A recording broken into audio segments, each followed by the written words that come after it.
আসসালামু আলাইকুম সুপ্রিয় দর্শক, কেমন আছেন সবাই? আশা করছি সকলে ভালো আছেন। আজকের ভিডিওতে আমরা ওমান সংক্রান্ত বিস্তারিত কিছু গুরুত্বপূর্ণ তথ্য আপনাদেরকে দেওয়ার চেষ্টা করব। যারা বাংলাদেশ থেকে এখন ওমানে ঢুকতে চাচ্ছেন তাদের জন্য আজকের ভিডিওটি বেশ গুরুত্বপূর্ণ। ফার্স্ট অফ অল আপনাদেরকে বলতে দেখেন, মিডল ইস্টের ছোট্ট একটি কান্ট্রি ওমান, এই দেশটি সম্পর্কে আমাদের কাছে অনেকেই বিভিন্ন ধরনের তথ্য জানতে চায়। আমরা যতটুকু পারি ওমান সম্পর্কে বিভিন্ন ধরনের গুরুত্বপূর্ণ তথ্যগুলো আপনাদের মাঝে কিন্তু শেয়ার করার চেষ্টা করি। তো ওমানের আসলে সর্বশেষ ভিসার আপডেট কী আছে, বেশ কিছু ভাই আমাদেরকে কমেন্ট করেছিলেন, বলেছিলেন যে ভাই আসলে বাংলাদেশ থেকে তারেক রহমান মূলত মালয়েশিয়ার কলিং ভিসা কিন্তু আসলে খোলার ব্যাপার নিয়ে মালয়েশিয়াতে যাচ্ছেন। খুব শীঘ্রই সেখানে গিয়ে একটা বৈঠক হবে এবং সেখান থেকে হয়তো বিস্তারিত বিষয়গুলো নিয়ে আমরা দেখতে পারবো যে হয়তো বা মালয়েশিয়ার ভিসা খুলে গেছে। তো এই ক্ষেত্রে আমাদের ওমান নিয়ে কি কোনো ধরনের নতুন আপডেট আছে কিনা বা বাংলাদেশ গভর্নমেন্ট ওমানে আসবে কিনা, তো এই বিষয়ে যদি কিছু বলতেন। আসলে এই ধরনের মনের যে একটা সেগুলো কিন্তু আমাদেরও থাকে যে ইনশাল্লাহ হয়তো ওমান বিষয়ে ভালো কিছু তথ্য আসলে বাংলাদেশ গভর্নমেন্ট খুব শীঘ্রই আমাদেরকে দিবে, একটা নিউজ আমরা পাবো এবং ইনশাল্লাহ বাংলাদেশ থেকে যারা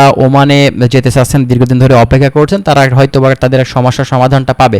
তো দেখেন, কথা হচ্ছে এখন আমাদের কাছে যে ব্যাপারগুলো আমরা এসে থাকি বা আমরা যে জিনিসগুলো জেনে থাকি, ওমানের যে ভিসার ব্যাপারগুলো আছে, দেখেন ওমানের কাজের ভিসা দীর্ঘদিন ধরে বন্ধ থাকার কারণে কিন্তু সেখানে প্রচুর পরিমাণে কর্মীর সংকট কিন্তু বর্তমান পরিস্থিতিতে এখন কিন্তু আছে। ঠিক আছে, বিভিন্ন কোম্পানি যারা কিন্তু বাংলাদেশি কর্মী আছে, সেখানে বেশ কিছু বাংলাদেশি আপনার কোম্পানি, বাংলাদেশি ওনার আছে, তো তারাও কিন্তু বাংলাদেশি কর্মী কম বেশি কিন্তু তারা নেয় এবং সেখানে দেখা যাচ্ছে যে বাংলাদেশি কর্মী না থাকার কারণে এখন কিন্তু বিভিন্ন ধরনের সমস্যাতে কিন্তু পড়ছে। ঠিক আছে, তো আমরা কিন্তু আসলে ওমানের বিভিন্ন ধরনের ভিডিও কিন্তু দেখে থাকি যেখানে বাংলাদেশি কোম্পানির মালিক বা বাংলাদেশি ওনার আছে যারা, তারা কিন্তু বলছে যে বাংলাদেশি কর্মী আমাদের অনেক প্রয়োজন, দীর্ঘদিন ধরে ভিসা বন্ধ থাকার কারণে কিন্তু সেখান থেকে অনেক বাংলাদেশি ফেরত আসছে বাংলাদেশে, নতুন করে কোনো কর্মী যায়নি বিধায় কিন্তু এই সংকটটা ঘটেছে। ঠিক আছে, তো এই ধরনের সমস্যা অনেকে কিন্তু সেখানে ফেস করছে। এখন কথা হচ্ছে দেখেন, আসলে বাংলাদেশ থেকে কর্মী নেবে কি নেবে না, এটা কিন্তু সম্পূর্ণটাই আসলে ওমান গভর্নমেন্টের উপরে নির্ভর করছে। যদিও তারা বাংলাদেশ থেকে কর্মী নিতে চেয়েছিল, কিন্তু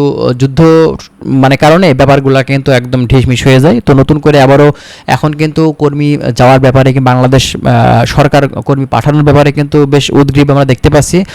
তো ইনশাল্লাহ এটা আসলে বলা আছে আগে থেকে যে হয়তো বা ভালো কিছু হতে পারে আপনার মালয়েশিয়ার সফরে ব্যাক করার পরে, তারপরে মিডল ইস্টের কান্ট্রিগুলো নিয়ে হয়তো বা তারা কিছু একটা সিদ্ধান্ত বা কিছু একটা ব্যবস্থা তারা হয়তো বা নিতে পারে। ঠিক আছে, এখানে আপনার শুধুমাত্র ওমান না, মিডল ইস্টের আরও বেশ কিছু দেশ আছে, যেমনটা ধরেন বাহরাইন আছে, তারপরে আপনার হচ্ছে দুবাই আছে, এইসব কান্ট্রিগুলোর ভিসা কিন্তু বন্ধ হয়ে আছে দীর্ঘদিন ধরে।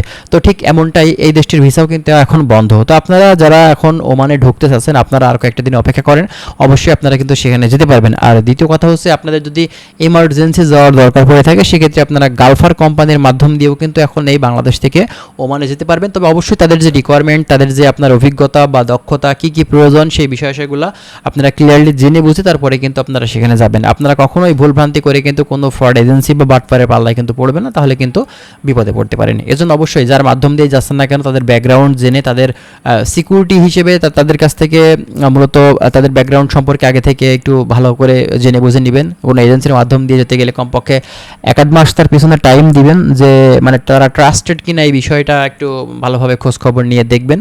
আর দ্বিতীয় কথা হচ্ছে, আপনারা বাংলাদেশ থেকে যারা ওমানে ঢুকতে চাচ্ছেন, আপনারা খুব শীঘ্রই কিন্তু ভালো কোনো তথ্য বা ভালো কোনো নিউজ পেতে চলেছেন ইনশাল্লাহ। আমরা যতটুকু আশাবাদী, আমরা যতটুকু খোঁজখবর নিয়ে জানতে পারছি, সেই বিষয়গুলো আমাদের সামনে আসলে অবশ্যই আপনাদেরকে কিন্তু জানিয়ে দেওয়ার চেষ্টা করবো। ঠিক আছে, তো যাই হোক, যদি কোনো কিছু আরও বিস্তারিত তথ্য জানার থাকে, অবশ্যই আপনারা আমাদের চ্যানেলের সঙ্গেই থাকবেন। আমরা চেষ্টা করছি বিভিন্ন বিষয় সম্পর্কে আপনাদের অবগত করার। ভালো থাকবেন, আল্লাহ হাফেজ।